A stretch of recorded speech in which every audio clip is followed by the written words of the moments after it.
Welcome to happy channel. ഇന്ന് ഞാൻ prepare ചെയ്യാൻ പോകുന്നത് ദോശയ്ക്ക് പറ്റിയ പീനട്ടിൻ്റെ ചട്നി ആണ്. അതിന് വേണ്ടി പച്ച പീനട്ട് എടുത്തു, അത് ചട്ടിയിലിട്ട് വറുത്ത് അതിൻ്റെ തൊലിയൊക്കെ കളഞ്ഞ് നമുക്ക് ചട്നിക്ക് എടുക്കണം. അങ്ങനെ വറുത്തെടുത്ത കപ്പലണ്ടിയാണ് ഇത്.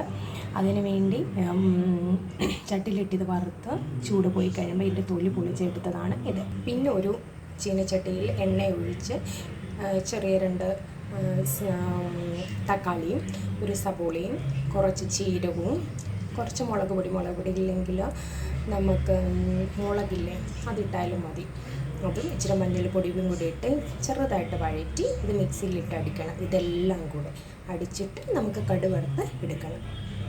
നോക്കാം, നമ്മുടെ ചട്നി ഞാൻ കടുവറുത്ത് മിക്സിയിലിട്ട് അടിച്ച് കഴിഞ്ഞ് അത് കടുവറുത്തെടുത്തിട്ടുണ്ട്. ഇതാണ് നല്ല ടേസ്റ്റാണ്. ഇതിൻ്റെ കൂടെ നെയ് റോസ്റ്റും ഉണ്ടാക്കി നമുക്ക് കഴിക്കാൻ പറ്റും, സാമ്പാറൊക്കെ ആയിട്ട്.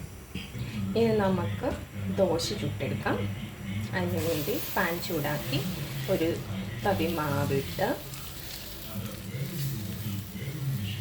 അത് ദോശയുടെ ഷേപ്പിൽ ആക്കിയെടുത്തു.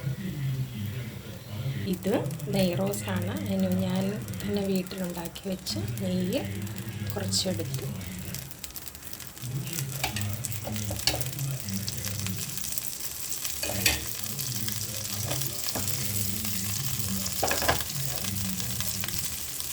നമുക്കങ്ങനെ ദോശകൾ ചുട്ട് എടുക്കാം. ഇങ്ങനെ രണ്ടാമത്തെ ദോശ ചുട്ടുകൊണ്ടിരിക്കുകയാണ്.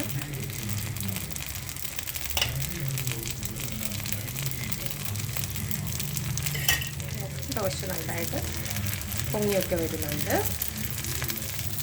നോക്ക്, ഇന്ന് ഞങ്ങളുടെ രാവിലത്തെ ബ്രേക്ക്ഫാസ്റ്റ് റെഡി. ചട്നി, സാമ്പാർ, അതുപോലെ തന്നെ നെയ് റോസ്റ്റ്. ഇതുപോലെ തന്നെ നിങ്ങളെല്ലാവരും ഉണ്ടാക്കി നോക്കണം. ഇത് നല്ല ടേസ്റ്റിയാണ്. രാവിലെ ഹെൽത്തി ആയ ഒരു ബ്രേക്ക്ഫാസ്റ്റാണ് പിള്ളേർക്കും എല്ലാവർക്കും. Thank you.